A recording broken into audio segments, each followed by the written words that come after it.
Hi, folks. Well, welcome back to Rockposer Chats. My next guest, victim, however you want to call it, is none other than Todd Michael Hall, who's going to be speaking to us about the brand new album Sonic Healing, which is out on Rat Pak Records. And I've got to say, a fabulous album as well. Todd, welcome to Rockposer Chats. Hey, thank you, Dan. I'm glad to be on the show, and I'm glad to hear you like the album.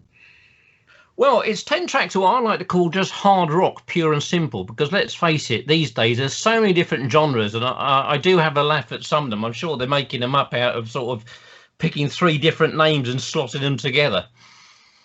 Oh yeah, that's for sure. I mean, the music market is so splintered nowadays, and I guess to me, I think it's basically rock, but I mean, it's certainly, some of the stuff they call rock is pretty light. I guess Jonas Brothers might be called rock, and that's definitely heavier than that. So I mean, so I guess maybe, then you got pop rock, and I mean, actually the funny part is when you go to post something to, the digital distribution and Spotify and all these things, and you look at all the different names they've got for rock. You got blues rock and this rock and that rock, and I mean, there's so many names just for rock, and then you get into heavy metal, and there's so many more. It gets ridiculous at a point, man. It's rock and roll. It's only rock and roll. I understand blues rock, but when you get melodic death metal, that's the one that really gets me scratching my head. It's like, what the hell is that?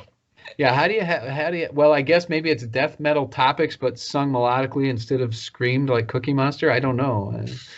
Who knows? Yeah. Anyway, let's talk about the album. So, what was the catalyst for recording this album? Was it something that you've been planning, or is it a case of, and I know certain musicians where, due to obviously COVID, have been sort of twiddling their thumbs and think, I know, I'm going to knock an album out?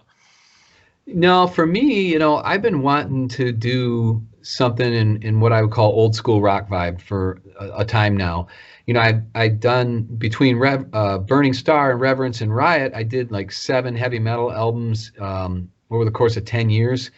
And actually, like Joe from Rat Pak, I've known him for a while. He came to me and wanted to know if I'd put vocals on a Triumph song, on Fight the Good Fight. He had some sort of compilation album he was putting out, and so I put vocals on for him.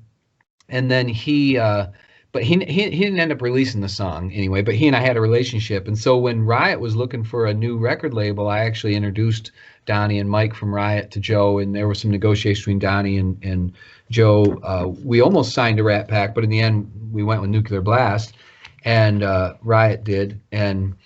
But Joe and I stayed connected, and even at the time he was like, hey, do you want to do a solo album? And I told him back then, this was around 2017, 2018, I'm like, well, I want to do some old school rock. And he's like, well, and he was thinking heavy metal, because I'm known for heavy metal, I guess.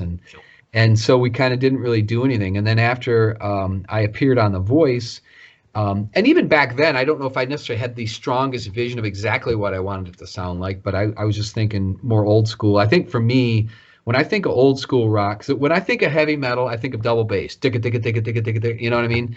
And when I think of old school rock, I think of more space between the kick drums, so you could maybe even, dare I say, like half dance to it or move around. In Riot 5, we kind of because Riot's been around for so long, like the early stuff is a little more what we call left to right, whereas the newer stuff is like up and down, up and down,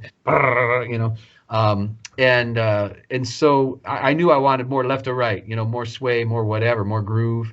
And so what happened then is I ended up getting on The Voice, and I did Jukebox Hero by Foreigner, which is obviously a band that I love, and it kind of hit, like people thought, oh, that's he did a good job on that. That sounds pretty cool. And I thought, you know what, I definitely want to do this old school rock album now. And that's when I got back with Joe from Rat Pak and said, Joe, I mean, come on, I want to do an old school rock album. He's like, all right. And I told him, I said, look, I have a bunch of song ideas. Can you hook me up with someone? And he's like, let me look into it. And he comes out, I think I got a guy. And then he comes back and he's like, all right, well, do you know Kurt Vanderhoof from Metal Church? And I'm like, well, I met him, but I don't know him that well. And I certainly know of him. And he's like, yeah, he loves old school rock. And he says he thinks he's into it. And so he connected the two of us. And we had a nice Skype call and talked about our musical influences and the direction I was trying to go. And he was just totally down with it. He's like, man, I love this style of stuff. And, when I pick up my guitar, that's what naturally comes out of me. And also I just told him I wanted it to be a positive album and that sort of thing. And just basically be energetic and bring people kind of energy and joy, whatever. And he was really down with that too. He was in the mood for it. And so that's where it came from. And he started by listening to a bunch of my ideas, because I'd load a bunch of my demo stuff up for him. And he's like, you know what, tell you what, okay, you got some cool stuff, but let me just start channeling and start writing, and then we'll come back to your stuff later, if we need some stuff. And so I'm like, okay. And man, that guy is stupidly amazing. I mean, I've never experienced anything like that.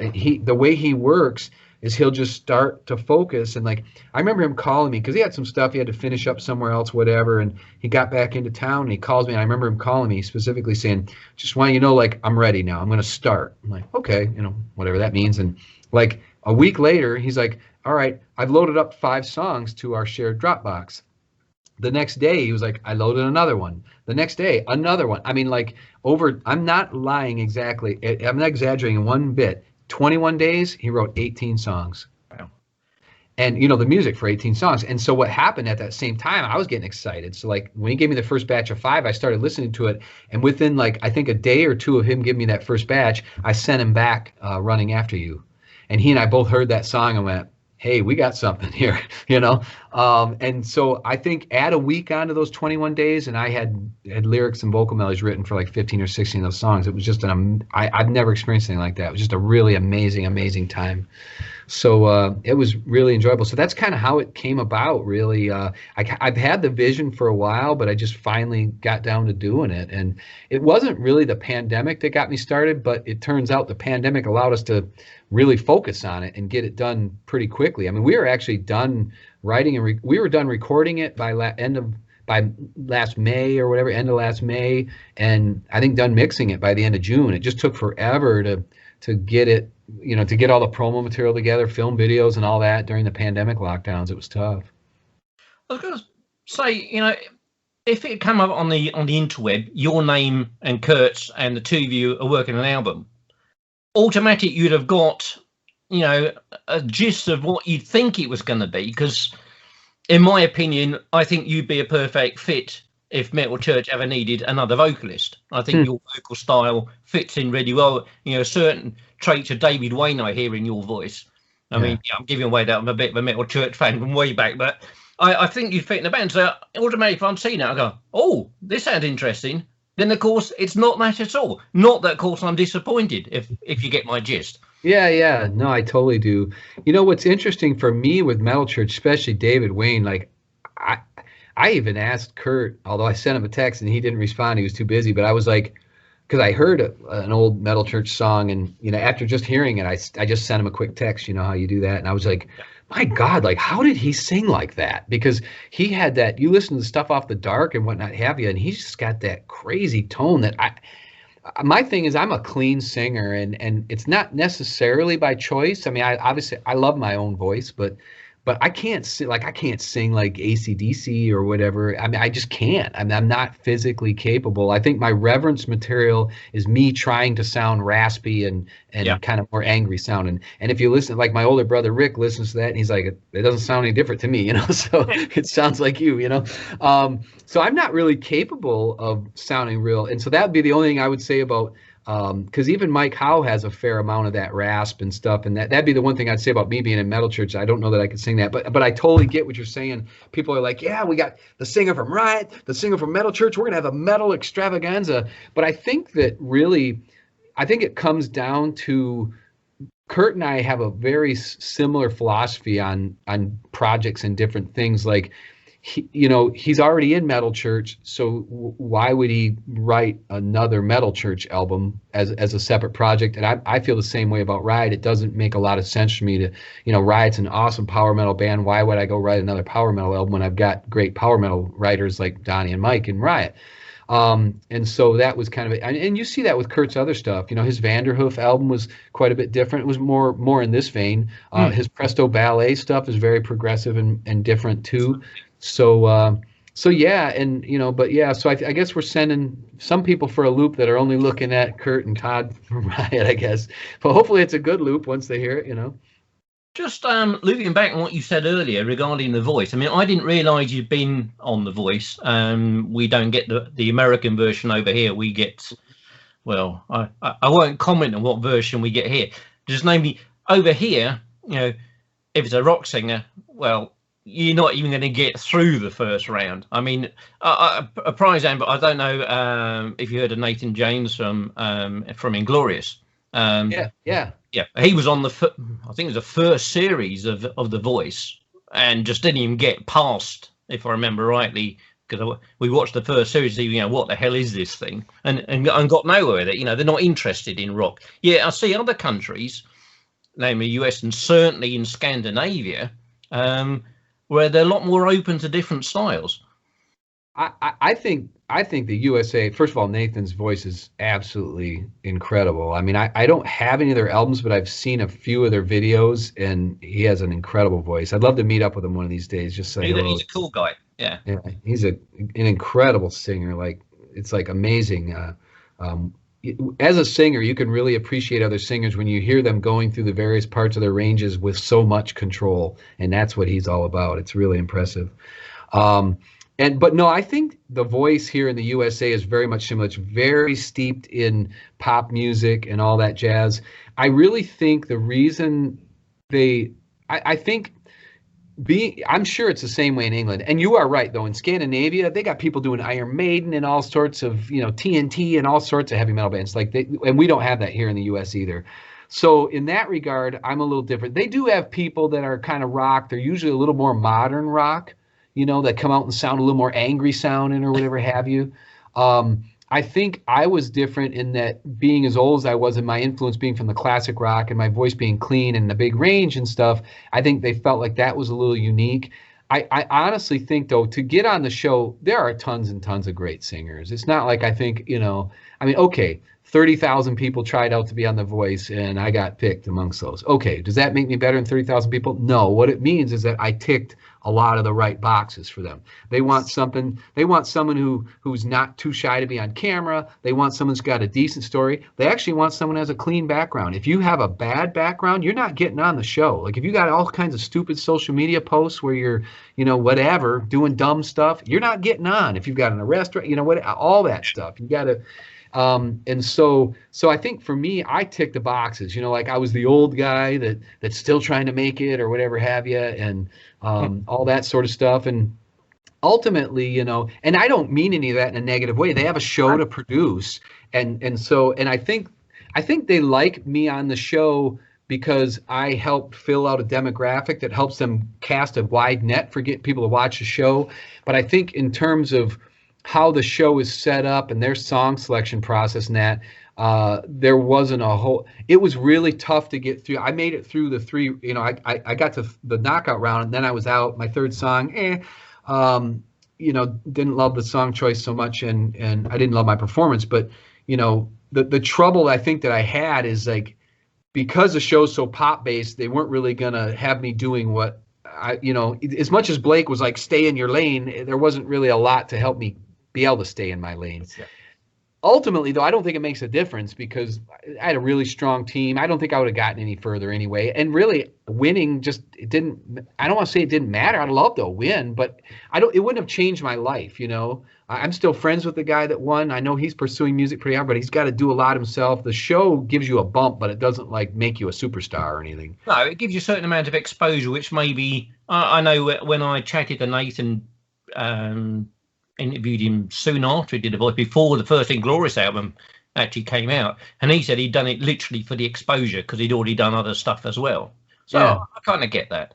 Yeah, that's why I did it. I did it for the exposure, but I also did it for the experience. I just thought it'd be fun.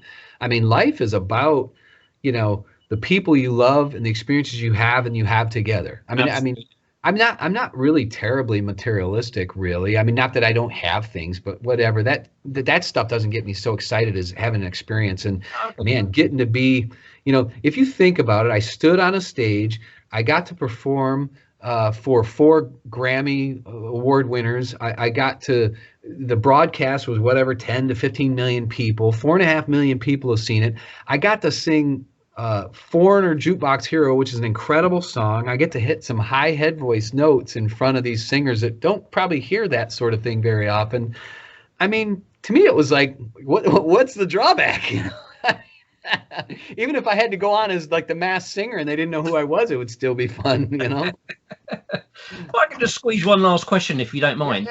Yeah. Something which always interests me, and I tend to ask a lot of people I chat to, is what got you into music in the first place? Was it one particular song, one particular album? Was it just something that your parents always played? You know, what was it? What gelled that interest?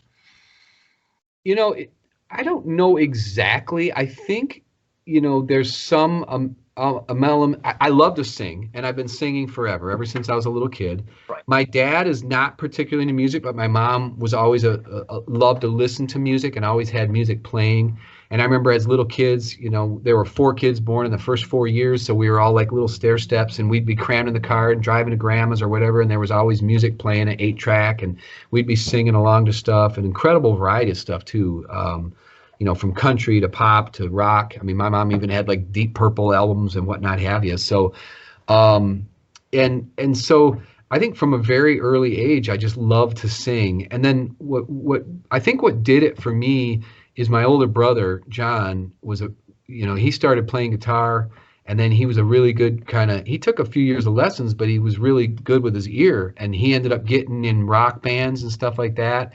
And so, you know, I would do some performing at school and this and that, but once he got in the rock band, and then I saw that and thought it was pretty cool and saw him play a couple times, and then when I was 15, you know, he needed a singer, and I was old enough, he let me get in the band, and I think at that point, getting to perform live and stuff, it just really kind of cemented it for me. So it was kind of that evolved process. I mean, I've always loved to sing, but certainly going toward the rock side of things, my brother's probably to blame for that. I don't think blame's the right thing. I think he did the right thing in the end.